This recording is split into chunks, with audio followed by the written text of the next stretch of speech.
A guerra no céu estava estagnada, mas a vitória seria decidida debaixo da terra. 10 anos de conflito entre os titãs no Monte Otris e os novos deuses no Monte Olimpo haviam transformado o mundo em uma ruína fumegante. As montanhas haviam sido arrancadas e usadas como projéteis. Os mares ferviam e os céus sangravam, mas nenhum dos lados cedia. Zeus, com a sabedoria fria de um general que vê seu exército à beira da exaustão, compreendeu que a força bruta dos titãs era insuperável. Eles eram maiores, mais antigos e controlavam a própria física do cosmos. Para vencer, Zeus precisava de algo que quebrasse o equilíbrio. Ele precisava de tecnologia divina. Ele precisava das armas proibidas que Gaia havia sussurrado em seus sonhos. E essas armas estavam guardadas no lugar mais perigoso da existência. Zeus chamou seus irmãos, Hades e Poseidon. Havia um pacto silencioso entre os 3 homens da nova ordem. Eles deixaram as irmãs Hera, Deméter e Hestia menos defendendo as barricadas do Olimpo e partiram para a missão suicida. Eles não subiram o Hélios de Serim. A jornada para o Tártaro não é apenas uma viagem geográfica. É uma violação da realidade. Eles tiveram que atravessar as cavernas mais profundas do mundo, passar pelas raízes das montanhas e cruzar o rio Aqueronte, onde as almas dos mortos ainda não existiam em massa, mas onde o silêncio era pesado como chumbo. À medida que desciam na Las Des, o ar tornava-se venenoso e a pressão da terra acima deles ameaçava esmagar até mesmo ossos imortais. Eles estavam entrando no porão do universo, o lugar que os deuses tentam esquecer. Finalmente eles chegaram aos portões de bronze, uma muralha colossal erguida na escuridão eterna, cercada por uma tripla camada de noite. Mas os portões não estavam desprotegidos. Cronos, em sua paranoia, havia colocado ali a carcereira definitiva. Seu nome era Camp. Se você acha que a Medusa ou a Quimera eram monstros aterrorizantes, é porque nunca ouviu falar de Camp. Ela era uma criatura primordial, um erro da natureza. Da cintura para cima, tinha a forma de uma mulher, mas seu cabelo não era feito de fios, e sim de serpentes venenosas que sibilavam e cuspiam. Da cintura para baixo, seu corpo era o de um dragão escamoso, vasto e sinuoso. Em seus ombros brotavam cabeças de animais selvagens, leões, javalis, ursos que rugiam em dissonância.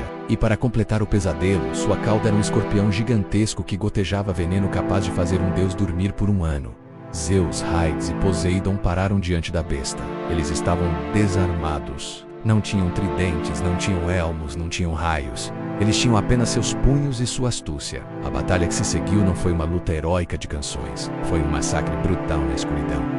Camp avançou, chicoteando sua cauda e cuspindo fogo. Os 3 irmãos lutaram com uma coordenação desesperada. Hades usou as sombras para confundir a besta, Poseidon usou a força bruta para segurar suas garras, e Zeus, canalizando toda sua fúria real, encontrou uma abertura. Sem uma arma, ele usou a própria força física, subindo nas costas escamosas do monstro e estrangulando a vida da carcereira do inferno. Quando Camp caiu, o som de seu corpo colidindo com o chão do Tártaro ecoou como um trovão subterrâneo.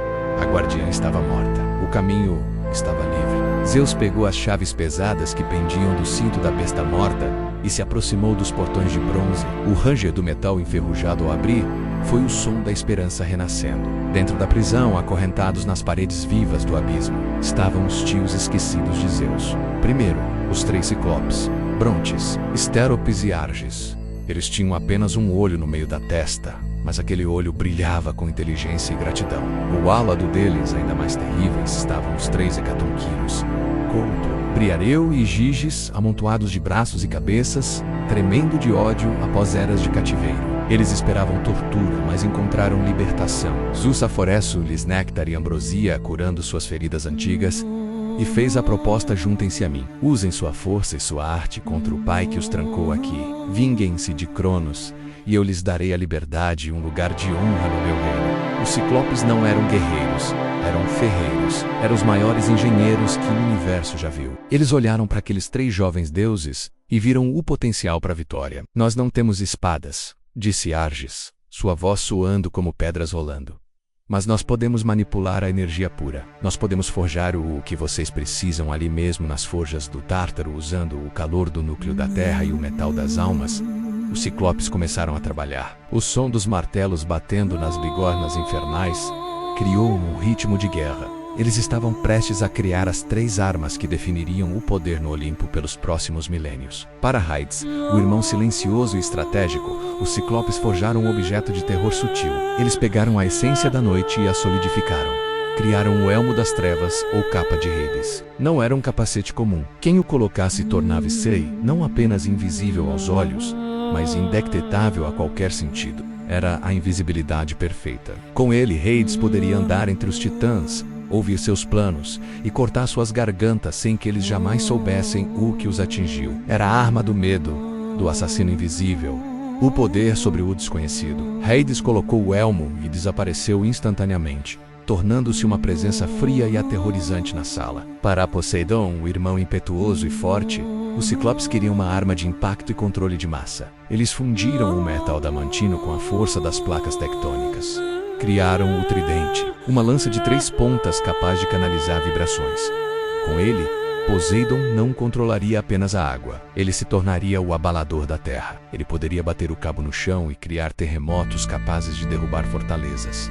Poderia erguer maremotos para varrer exércitos inteiros. Era a arma da catástrofe natural, da força bruta da natureza que não pode ser contida. Poseidon segurou o tridente e sentiu o mundo tremer em resposta ao seu toque. E finalmente, para Zeus, o líder, o rei que teve a coragem de descer ao abismo, os Ciclopes reservaram sua obra-prima. Eles olharam para o céu distante, para a atmosfera carregada de energia estática, e decidiram capturar o impossível. Brontes trouxe o trovão, Estéropes trouxe o relâmpago e Arges trouxe o clarão. Eles condensaram a eletricidade cósmica, o plasma purru, e o moldaram em uma forma física.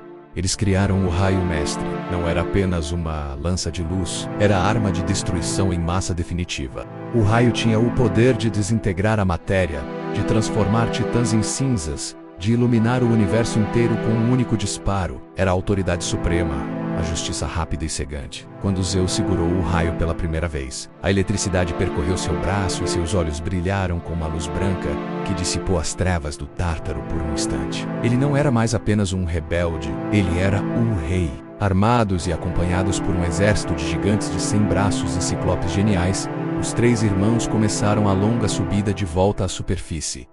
A dinâmica da guerra havia mudado. Eles desceram como fugitivos desesperados, mas estavam subindo como senhores do universo. No alto do Monte Otris, os titãs continuavam suas festas e planejamentos, confiantes em sua força bruta, ignorando o tremor sutil que vinha debaixo de seus pés. Eles não sabiam que a morte estava subindo as escadas do mundo.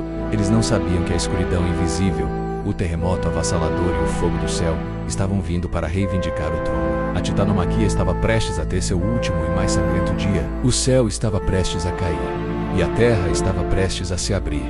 O confronto final não seria uma batalha, seria um apocalipse. E quando a poeira baixasse, apenas uma geração permaneceria de pé.